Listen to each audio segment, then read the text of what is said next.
কৈশোরে যদি ফিরে যাওয়ার কোনো শর্টকাট থাকতো তার নাম হতো পাতা ঝরার মরশুমে। বইটি শুধু একটা ফুটবলের গল্প নয়, এটা টিনেজের সবচেয়ে সুন্দর আর সবচেয়ে অগোছালো সময়টার গল্প। ডিয়েগো, জ্যাকসন, কবির আর ডুডু, নঙ্গি হাই স্কুলের এই 4 বন্ধু শেষবারের মতো মাঠে নামছে রবিন মেমোরিয়ালকে হারিয়ে ট্রফি জেতার স্বপ্ন নিয়ে।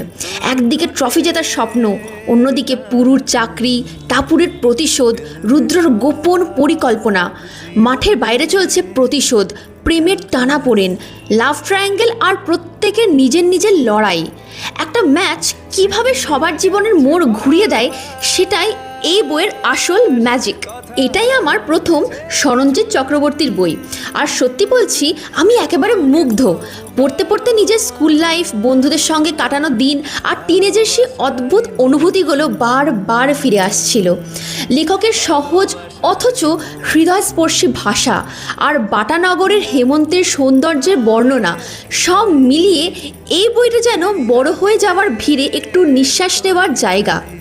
এই বইটা শুধু পড়া নয়, অনুভব করার মতো। এখনও গল্পটা মাথা থেকে বেরোয়নি, তাই বলছি এটা মিস করলে সত্যি অনেক কিছু মিস করবে। Must read.